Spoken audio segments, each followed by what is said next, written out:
Hello,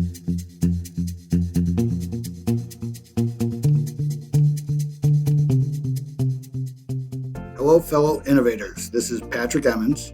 And this is Shelley Nelson. Welcome to the Innovation and Digital Enterprise Podcast, where we interview successful visionaries and leaders, giving you an insight into how they drive and support innovation within their organizations. Today, we're going to be talking with David Hoag. David is currently the Senior Vice President and Chief Information Officer for the OCC here in Chicago. For the last 18 years, David has been working with trading and clearing systems. During that time, he witnessed rapid growth and change in that market. He also developed skills to build teams and solutions to scale with the growth. The business demands require high-performance solutions that can scale to meet very high and variable transaction loads while meeting extremely demanding SLAs. Just recently, David, you were selected for an Orby Award as Corporate CIO of the Year by the Chicago CIO Leadership Association. One of our other finalists, Karen Feddison, was recently on the podcast as well. So welcome, David, to the show. Thank you so much. I'm glad to be here. Can you please share with us, David, and our listeners a little bit of background about the OCC and your role and really the environment you're creating there? Sure. The OCC is the world's largest equity derivatives clearing organization. Yeah, I know that's a mouthful, but in reality, what it is every option that trades in the market. An option is a future promise. So I may offer to buy IBM from you at a fixed price at some future date, and that's an option. That commitment is something that I have to honor, or you have to honor, depending on who gives that promise away. And we're the organization that stands in the middle and makes sure that all those promises are upheld. As a clearing organization, we're the backbone of 17 different futures and options markets. That is a very large transaction volume that we process every day. It's highly variable because highly dependent upon whatever random tweet Trump makes that day or if something's going on in North Korea. And that drives significant swings in our volumes. And so our solutions need to be able to scale at a moment's notice while still ensuring that we can open markets the next day. And so you'd understand in that environment that it's very much an applied technology firm. Technology is the backbone that ensures that the overall equity derivatives industry operates effectively and smoothly on a daily basis.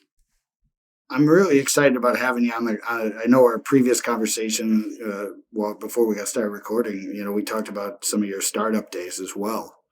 So before you were with the OCC, you were with NextTier Education. Yes. Before that, you were with the CME Group. But I think one of the topics I'd like to talk about, kind of kick it off, is that transition, right? Sure. Moving from NextTier into the OCC, and some of the challenges that you some of the lessons learned. I think we all realize innovation is about learning. Sure. Right? So let me start with, I was at CME in charge of all the clearing technology there for many years, and then left that organization, very large team, to join a startup. I was the first technology person who joined the NextTier company. And so I had the responsibility to build a technology team from scratch. No longer did I have an HR department, recruiting, a brand, anything else by which to go out and get help with this. So when I'm drafting my first employment contract, I have to write that and get somebody to review it. It was a whole new game for me. I've always been a hands-on leader. I continue to be a hands-on leader, but this was taking it to a whole new level. But I'll tell you, that transition from CME to the startup, there was one thing that I didn't know until I was in that space, which is, at CME, having spent a large part of my career there, you learn to work in the lanes that you have, right? So I was in charge of clearing technology. I was responsible for that. And you did collaborate with others across the organization. But largely, I focused on making my team, the people who reported to me, as effective and as efficient as they possibly could be. I focused on, our engagement score. I focused on our productivity. And I really spent a lot of time making sure my team was a highly functioning and effective organization. So then I joined a startup. And now my team isn't the people who report to me. It's the entire company. And all of us need to be rowing the same direction. And at first, I kind of had a mindset of, build a technology organization to serve this business entity called NextTier Education.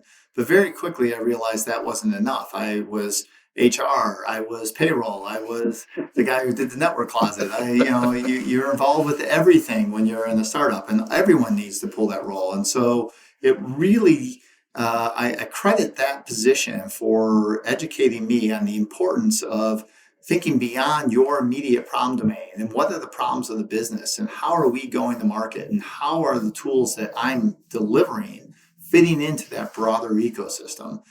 So when it came to time for me to leave startups and get a job at OCC, I brought that mindset with me. And I really think that time I spent working in startups was a big mindset shift for me that is just as applicable in the OCC realm as it is probably in most companies, that if you focus on the customer, you focus on the external entities, you focus on the problems your business has, and then you look at the solutions you can bring to bear and how you can help your peers across the network achieve whatever that business outcome is that helps our customer. That's really the goal that we all should bring when we go to the workplace day in and day out.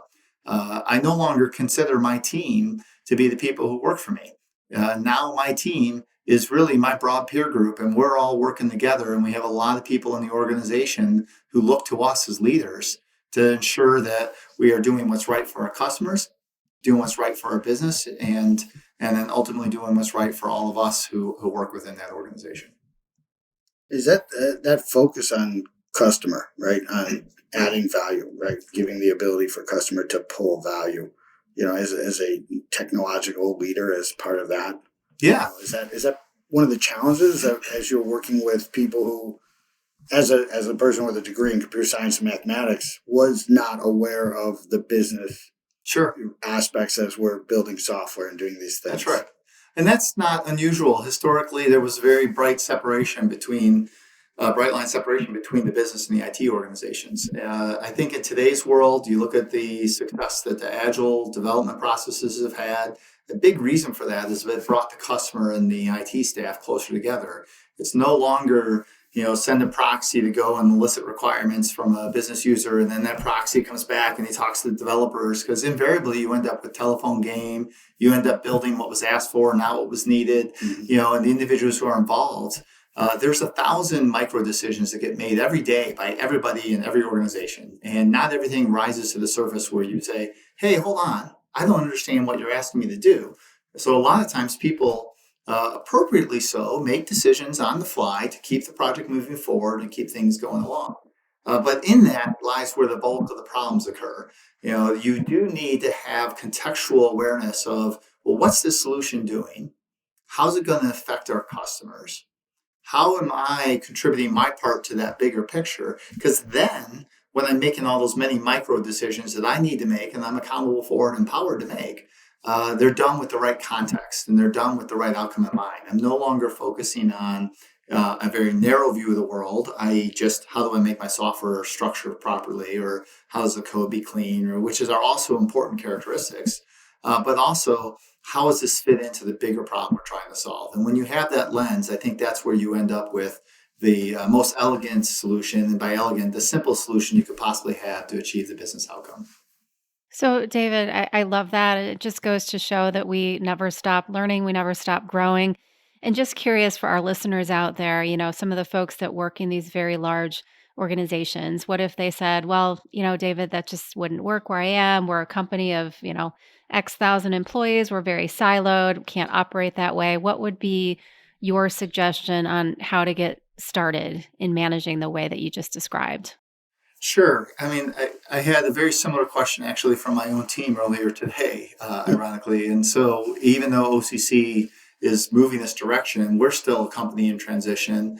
We historically had maybe traditional waterfall style methods, and we're moving to this new approach. And so the teams are at a mixed state of adoption of some of these practices. And so, my response to this was look, the reality is everybody, the business sponsors in their own silos, the technology teams, we all want a successful release. We all want to delight our customers. And, there's a great book I read that talks about the joy at work, and, it characterized joy as, delighting our customers.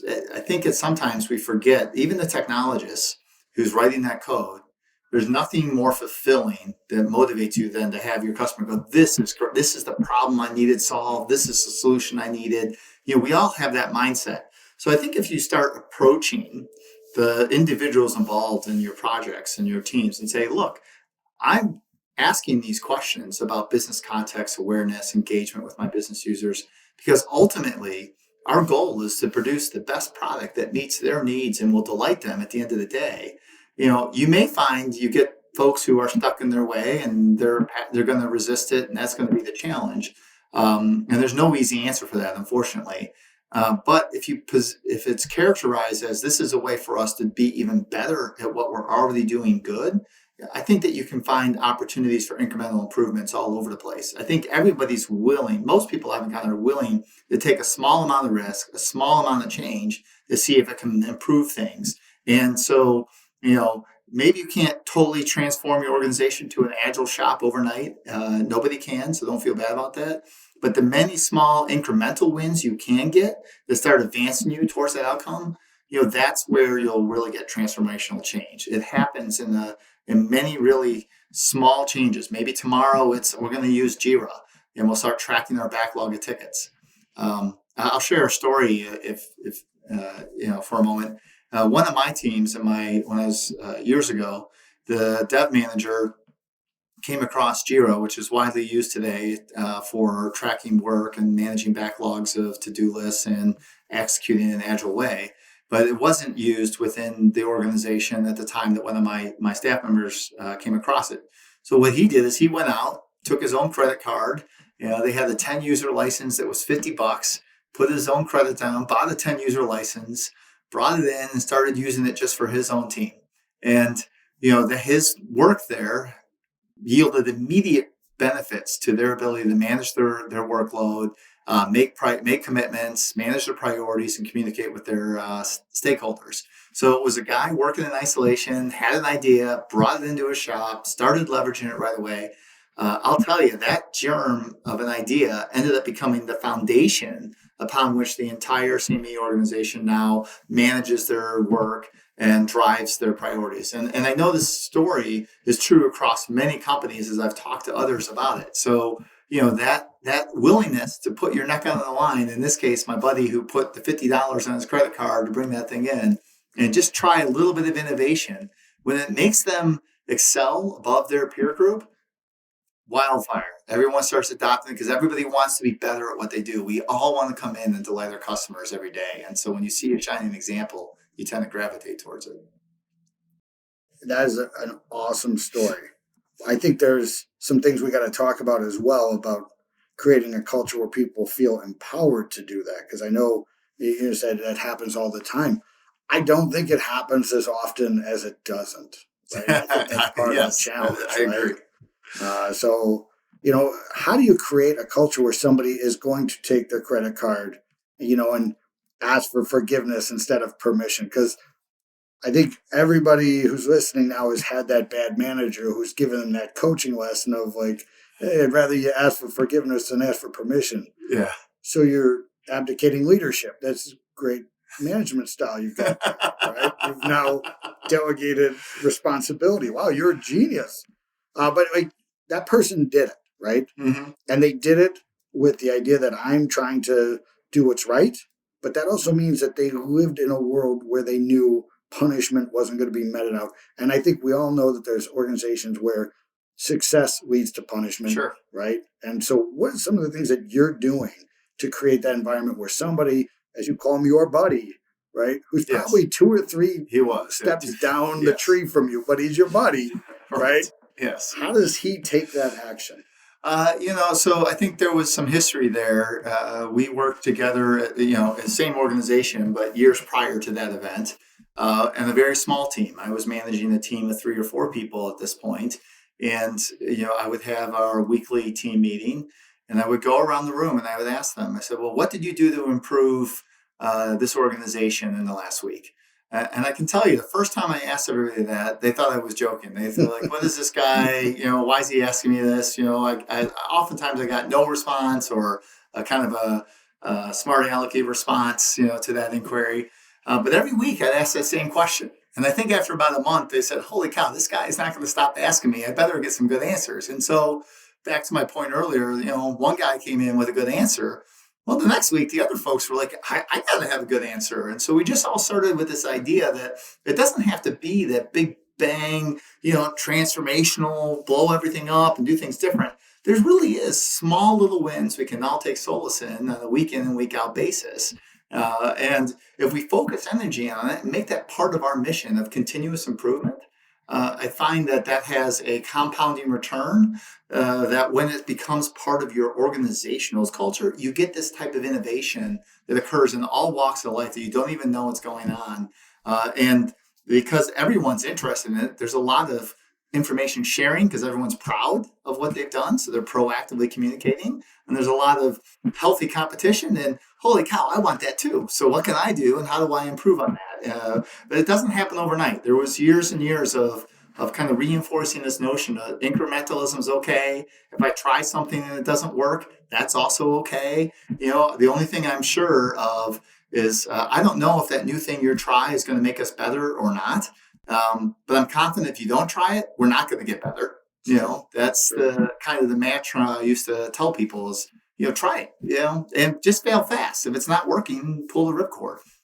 One thing I tried once was in the same team is we tried a different organizational structure around some functional lines. To get specific, we tried to have a team that dedicated on user interfaces, so functionally separated, architecturally separated teams versus business aligned teams, and thinking we get some efficiencies and throughput gains and productivity gains in the process. But that disconnect from the business and not having everybody aligned to the same outcome proved to be more problematic than we could overcome through process and interactions. And so after about 5 months of trying it, we said, this isn't working. Let's go back to the organizational structure we were.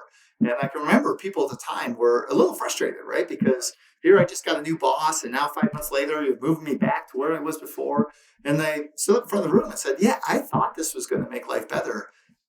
Talking to people in the trenches doing the work, it was clearly hurting in numerous ways. And so rather than let's power through it for another 6 months and hopefully things turn around, I made a decision. Let's pull the ripcord and try something else. And I think that made it, since I had a very public, visible failure like that, I'm sure that didn't hurt some of the other people go, yeah, well, I can try something on a more smaller scale safely and confidently. So is that intentional sometimes? No, I didn't intentionally fail. No, but I mean, is there an intentional around making sure you show everybody that, when you make a mistake, right? Because there's plenty of people want to bury the mistake, equivocate, justify, right? Where it's like, okay, so I made a call. We learned. Right. I don't want to call it a bad call because leadership in my mind is about making decisions. Right. Do you make decisions? End of story. That's right. Right? You don't get to pick right decisions or wrong decisions. You get to make decisions. And the only ones who aren't leaders are the people not making decisions. That's right.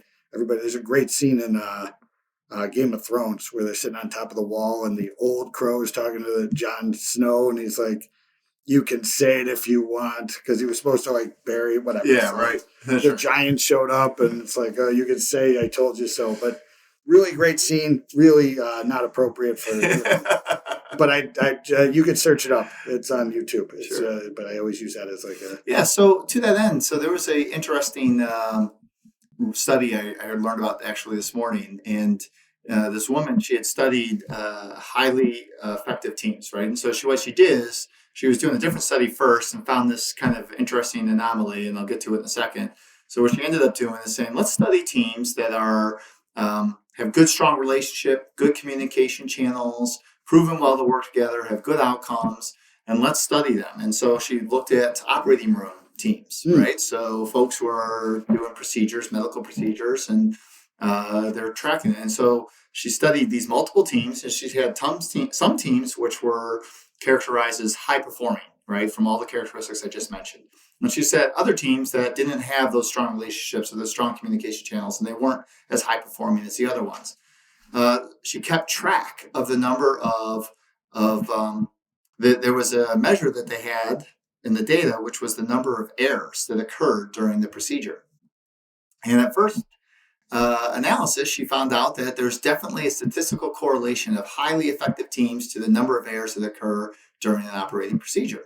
But to her surprise, the teams that were highly effective had a much greater number of errors. And so why is that? What is it that those teams have much greater? You know why? Because those were the teams who had the comfort to acknowledge the problem, bring it up into the air, get the help of their teammates to resolve and correct those issues, where the other teams, which weren't as effective, were burying the problems. Right. They weren't continuously improved. They were quietly suppressing them, and they weren't talking about them, and they were covering them up. And these were not errors where it's like the patient got killed. These were the many little mistakes that occur because we're all humans. We make mistakes every day. That's never going to go away. And it's not never having the mistake. It's what is your environment that allows those mistakes to occur so that they're seen as learning experiences and growing experiences that you actually improve from, as opposed to thinking, hey, my job here is to be perfect and never have a mistake. And so therefore I got to sequester them and hide them and keep them underneath the radar. It reminds me of Toyota, right? The Toyota. Yeah, right. That's right. Where it's like the andon cord, right? How many times a day are you pulling the cord? For U.S. manufacturers, for anybody who doesn't know, it's very well documented. Toyota, they pull this andon cord, it stops the line. Managers flock to the problem. They rework processes, communicate, and get back to work. That's why Toyota's quality is so high. That's right. Just for the listening audience, I own 2 Toyotas. It's not an accident. So, but it's very interesting that openness about admitting that there's room for improvement, right? Where it's like, hey, how are we going to do this? How do we celebrate this? So Toyota stops the line about 300 times a day, and the average U.S. car manufacturer stops it less than once a day. So there's a lot, to your point, there's a lot of surgeons on those lines who are just keep putting screws in the wrong place. Right. And it's like, and again, keep moving it along. We got the perception of success and not taking that opportunity to learn. Right. Exactly right. And you would imagine, like in that case, I like the juxtaposition of like cars, big deal, right? But this is surgery, right? Their lives in the balance. So doing that math. So, applying some of those philosophies from like a manufacturing or an operating room environment, how do you see applying that to, somebody who's listening, who's a manager of a team or a director and thinking, that sounds great. I feel like I am that type of person. I could carry the weight of that, because it's not an easy decision to do in a silo. No, it's really hard, in all fairness, to acknowledge the challenge of this. I mean, I think that there are organizations where they're not, ready for that. They really can't accept mistakes. And in fact, you think about it, most companies are structured around that you're perfect all the time, and it's difficult to report that it's a mistake. So I don't want to diminish the challenge of what I'm trying to say here and in any way imply that it's easy to have that type of culture. I will say, though, that you can't have excellence if you can't check your ego at the door. If you can't have the point where everyone can have humility and bring that to the table and be willing to be wrong and seek the best outcome of whatever the problem is, then you're going to be stuck. I look at OCC, in our role, we are the foundation for secure markets. This is our tagline, right? And there's 17 different futures and option exchanges. Depends on us. We did, I want to say, 5.5 billion-ish contracts traded last year. So, there's a big ecosystem here that we have to be supportive of. When something doesn't work right, I can't have anybody saying, "Oh, no, don't look here." We sequester that. We need everybody to go, this is what's wrong. This is where it broke down. This is the procedure that failed us. It's very important to recognize that everybody's bringing their best to work every day. I mean, really, everybody's trying to bring their best to work every day. I get there's challenges and not everybody's equal, but, and the intent is positive. Nobody wakes up in the morning and says, I'm going to go to work and suck today. That just doesn't happen. So if you can accept that as the foundation, and when something goes wrong, it's not about, Billy or Susie or Arvon, right? There's something else that was going on here. And so we need to be open about it and say, okay, that my process was not necessarily going to be there, or the communication wasn't there, or the data that I needed to make a good decision wasn't available, or whatever. And if we can't have that, non-defensive dialogue about why things are breaking down, you're not in position to continuously improve and grow as we move forward. So I love that. I always think about, as a software person, debugging your company, right? Yeah. Right. So every company, like building company, software, there's a lot of similarities to building a company and building software, right? There's inputs, there's outputs, there's functions, there's properties, right? You're defining architecture of your people. So, and Deming talks about this all the time, that, it's like 92% of the time it's a process issue, not a person issue. Right.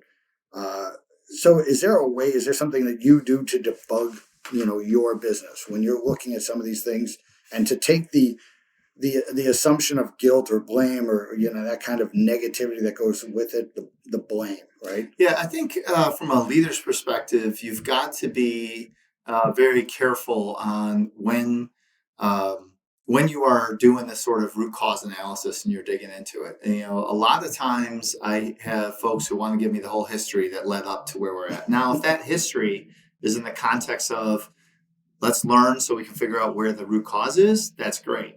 But I'd say, in my experience, 75% of that history is about how it's not their fault. Right. And when I'm engaged in those interactions, I am quick to cut them off and say, I'm not blaming anyone. I don't care whose fault it is. Let me start with that. I want an honest understanding of where the process broke down, so that way we can have a systemic fix to this and not encounter this problem again. But it requires me to stay in. I'm not going to put this on anybody's performance review. That's not what we're here about. I'm here today to understand what led up to this and all this history about why it's not you. Let's just shorten this conversation right now. I don't care about that. What are the elements, though, that led us to this outcome? Let's explore that in an open way. It's not about who, but rather what went wrong. That's such a healthy leadership style, David. I'm curious, have you had any mentors throughout your career that have helped you establish the way that you lead? Yeah, I'd say that very early in my career, my first boss out of school was probably the best thing that ever happened to me.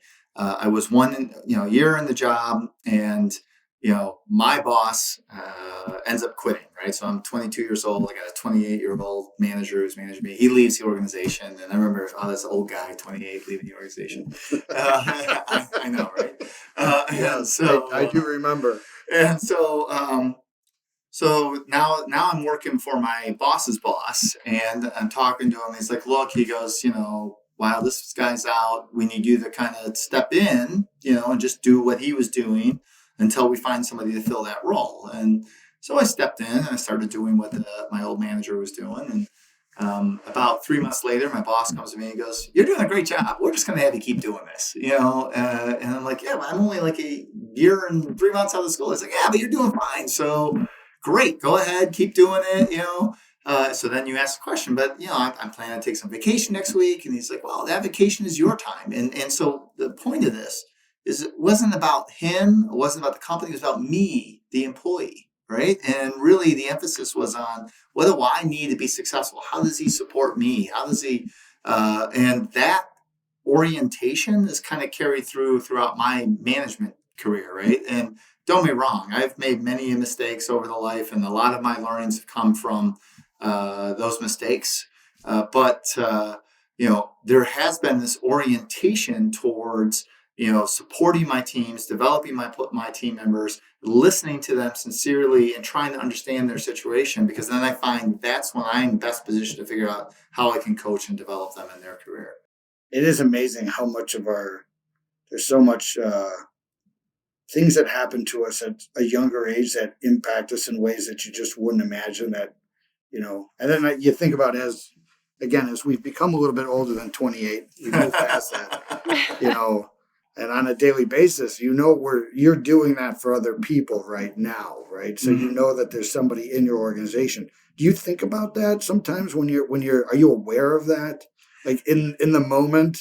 No, I'm not actually. Maybe you will be tomorrow. Yeah, I mean, there are times, I think, where it comes up, but I'd say that the most rewarding moments, one of the questions you get on interviews, right, is what's been your biggest accomplishment you're doing, right? And my response may not be what people are looking for, but it tends to be, I remember one time I'm walking through the loop in Chicago, and a gentleman who used to work for me, and he was several levels beneath me in the organization, came up to me and he said, "Dave, I want to thank you. Remember that time we had this and this interaction, and you said, 'Hey, did you think about this, this, and this, and Cyrus ways to approach it?' And I ended up doing this." And I'll be honest with you, I don't remember this conversation at all. But this guy was like, that was so wonderful. He goes, "It really helped me, work through that situation and figure out how to move forward, and I've applied those learnings every day."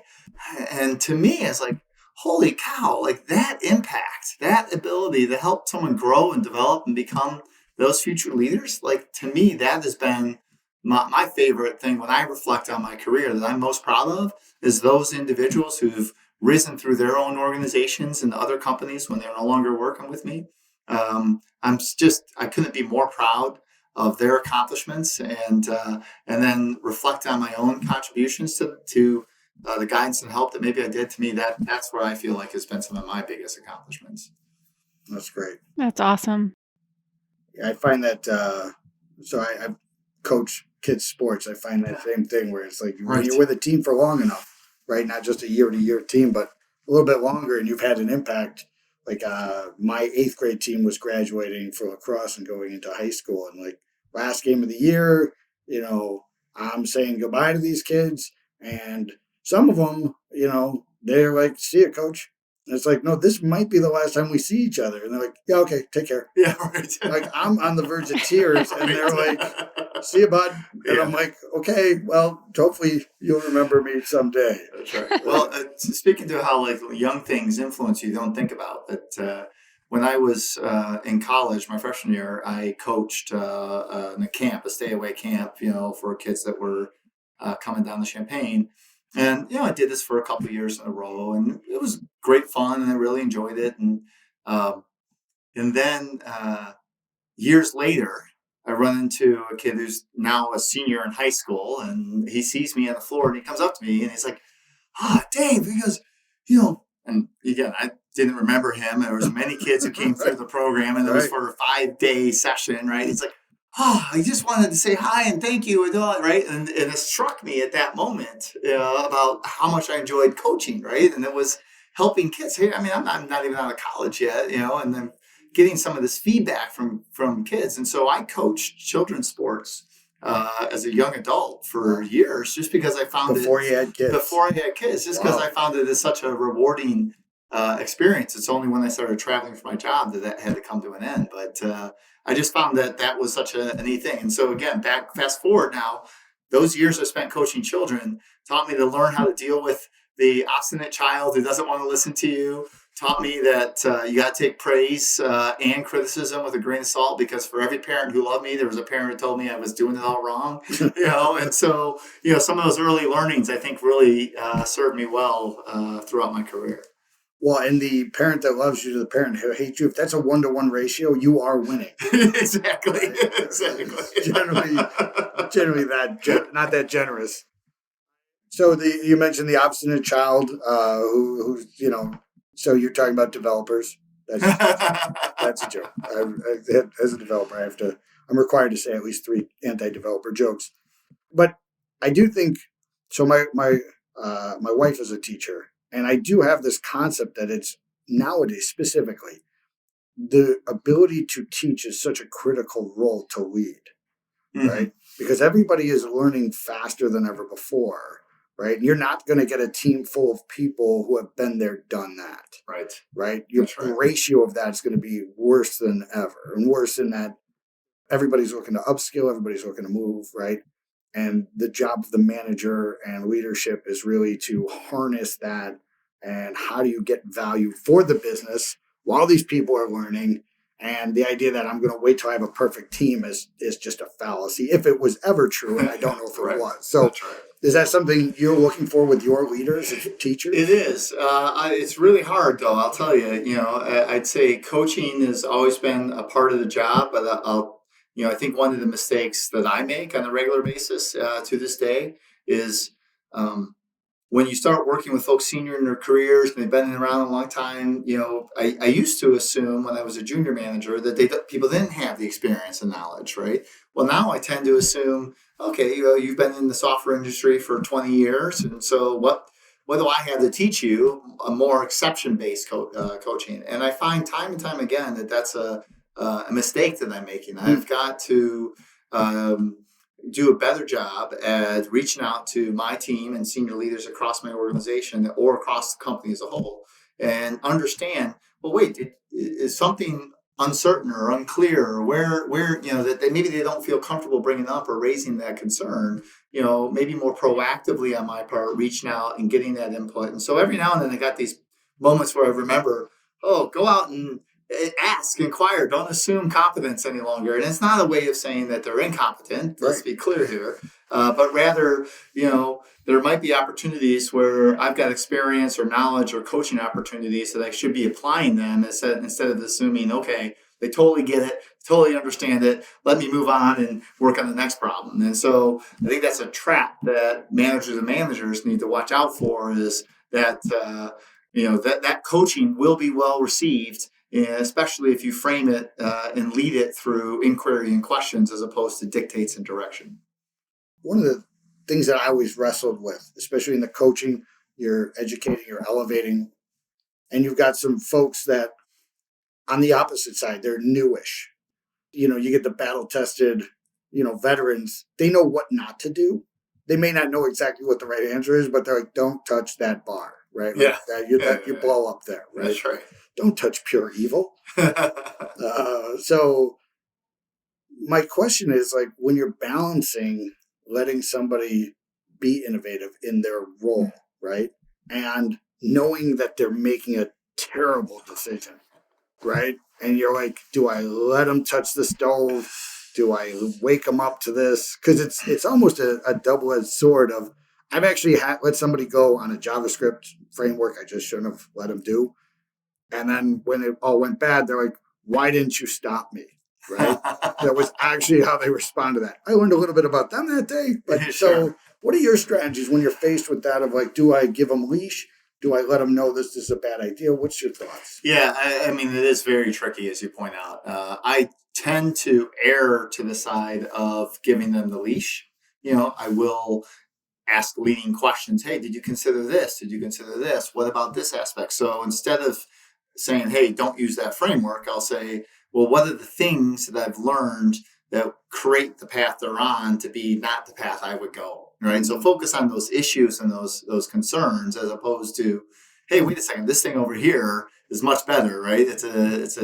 So my intent is to lead the horse to water, and see if I can't get them to have the same understanding of the challenges ahead that I seem to have from my experience. But I do, if we go through all that exercise and they say, look, I still think this is the right way to go, I'll tend to let that go with the mindset of, there's 1,000 ways to skin this cat, and just because my experience led me down one path doesn't mean that someone else's experience, which is a different path, is wrong. It just might be a different way to reach that same kind of outcome. So then I'll try to step back, but then keep a more watchful eye on the progress and monitor and see how those issues that I've identified are playing out. Are they turning into real problems in terms of decision-making or productivity or effectiveness of the framework or complexity that's built into how things are getting done? Or is it, hey, wait a second, it's not the way I would do it, but it's just different. That's all it is. It's not any worse. It's not any better. It's in that kind of gray land of just another tool in the toolkit that we can pull from. So that's generally how it is. Let people go. Try to watch for mistake, bail them out if they do, and have the rescue team at the ready. So don't let it. Don't let them fail. Is one thing I try really hard to not get to that situation so that we can be in front of it. But back to my comments earlier, if you identify the problems early and you're failing early in the process, then it's an attempt at innovation that just didn't work out. Okay, now we'll do something else instead. And if you've created, like you said, the environment where somebody's okay with saying, crying uncle, and just saying, okay, bad call. Bad call. Right? It's okay. I don't have to ride this thing into the ground. My pride's not tied to this thing. Yeah, right? having that egoless environment is Yeah. really, really tough. There's a book, it talks about the ideal team player. It says humble, hungry, and smart. And Totally. smart being EQ, not IQ. So yeah, if you can get humble, hungry, and smart on your team, I think you'll be a very effective organization. Yeah, that's Patrick Lencioni's The Advantage. Yeah. It's a great book. I really highly recommend everybody read it, especially in modern where there's so much focus on like core values, right? Right. And the funny thing is, most of the organizations that I see that are successful, they have different variations, but it really does come down to some of those three things: that humility, right, of like being open and honest about things. The hungry part, I think, is also a critical part. It is. So one of my interview questions is, what's the biggest challenge you've overcome in the last 6 months, right? Like, people think that, I've been told that's an unfair question to ask us. What if they didn't happen to run into a challenge? And my response is, people will find challenge, right? If The world you're looking isn't perfect. you're going to go find it. You're going to, I just think about like, so I do think there's that's a great book, and I'm glad you brought that up. So what are some of the other things when you're interviewing people? Is there any other, like, to help identify that perfect candidate? No, I don't think I have a magic elixir on that one. I think that you do the best you can, but and I do use behavioral-based interview questions to try to get an idea of what their mindset is and how they think. But on the flip side, you get 1 hour with somebody, an hour and a half. Maybe collectively across your team, you get a total of 10 hours of time, and then you make a judgment call on that. And there's people that you work with for years and don't fully, truly know or understand. So, to try to do that perfectly, I don't think there's a magic elixir. I think that I do look personally for that humble, hungry, and smart characteristics. I tend to look for learning mindsets and growth mindsets as opposed to fixed and rigid thinking. Because I do believe that no matter how much experience you have or where you're skilled at, whatever organization you join, it starts with learning the first 3 to 9 months that you're there, because learning is continuous. But just the process of assimilating into a new company is more listening than talking, and having people understand that is important. The analogy that I heard recently was, if you're a musician, you're joining a group of people who are playing music. You can come in, sit down right away, and start playing vigorously, right? But if you do that, I guarantee you're going to be off tempo, off rhythm, not fit the music that the other players are doing. If you're a musician joining the group, you're going to listen first. You're going to hear the bars. You're going to hear the style. You're going to listen to their beat. You're going to find it out. Then you'll join in and start playing your music along with it. It's kind of like that when you join an organization. If you come in and you start swinging away or pounding those keys the moment you walk in the door, you're going to be off tempo with the organization and not really be able to achieve a greater harmony as a result. You've got to listen first. That's a pretty interesting concept. I'm a hockey fan. When there's a story about when Chris Chelios got traded to the Detroit Red Wings, right? The nemesis, right? Yes. And so Brendan Shanahan was telling a story that, he shows up, he's never been in the locker room before, or at least the home locker room, right? Yeah. Starts putting his gear in his locker and nothing's fitting, like when you have your usual haunts and you've done the thing a million times and he's struggling to get the uniform on, and he just kind of sits back into his cube and he looks over and there's Brendan Shanahan just smiling, laughing at you because you look like a clown. Yeah. That idea of like, because a team is in concert, right? Yes. And then there's going to be a good while before Chris Chelios is going to be in concert with that squad. Exactly right. Well, I appreciate you coming on today. It's been awesome. Obviously, a lot of great takeaways. If at a bare minimum, everybody listening should, walk into their Monday morning meeting and ask, what can we do to make our department better this week? At a bare minimum, right? That's worth the price of admission right here, right now. So I did want to say thank you so much for sharing your experiences. Thank you. It's been a lot of fun. I appreciate it. It's been great. Yeah. Yeah, thank you so much. We also wanted to thank you, our listeners. We really appreciate everyone taking the time to join us.